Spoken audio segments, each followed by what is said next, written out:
This is gonna be the tricep kickbacks with the opposite arm reaching. So I'm gonna come here and have a really light weight in one arm and then a little bit heavier of a weight in the arm that's gonna reach. I'm gonna take a staggered stance with the foot forward. That's gonna be the kickback. I'm gonna hinge forward like this, staying kind of heavy in my heels.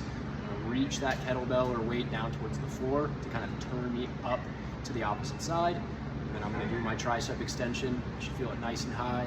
Really don't crank up like this, just kind of even with like your torso or a little bit more where you feel that high tricep.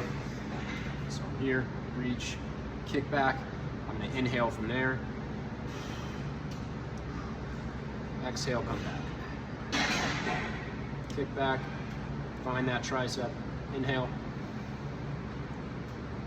come back. Same thing. I would do a couple sets of maybe 8 to 10 reps. Make sure you get the inhale once you've done the kickback. You should feel a lot of kind of like rhomboid area on the side that's reaching and maybe a little bit of like pec on the side that's doing the kickback, and that's what we want. These are going to be kind of these rotational rows where we get a nice reach and a nice row. I like doing them in a staggered stance. You don't necessarily have to. The biggest thing will be that you don't let your body translate way forward on the reach or way back on the row. So we have this nice kind of even keel, torso and legs, and we're kind of locked into the floor.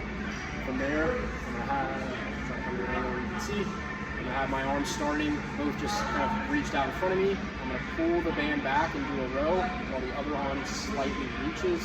I'm going to make sure my head stays even keel. I like just picking a spot on the wall or whatever in front of me. I'm just going to stay looking at that the whole time. I should just get the row, the reach, and my sternum should shift a little bit to the row side. If you want, you can have an inhale from there. And then come back. Same thing. A little bit of a reach, a little bit of a row on this side.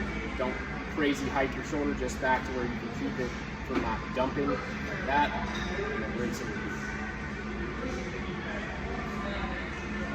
And obviously you probably want to be a little bit farther away so there's some tension on the band, but you get the idea. Those landmine holds we worked on, a couple cues I like. Again, I would take a bit of a staggered stance to make sure the ribs are staying back and not translating forward. Same thing, you're kind of keeping your weight in your heels, so again, kind of keeping everything back except the arm that's going to be working. So here, I'm going to have it kind of tucked to my side. I don't want it to deviate out or too far in. And I'm going to think about kind of this J scoop of movement at the arm. So rib cage is back, pushing the elbow forward and slowly coming up. You feel a lot of pressure kind of in the pinky side of your palm. And I just want to find that little bit of lateral rib cage tension. Make sure you're not turning away, so I'm not bringing my other shoulder too far back. Elbows tucked, J scoop forward. I'm going to hold that tension for a little bit as long as I feel it. And if we can, we can progress to keeping it as we press.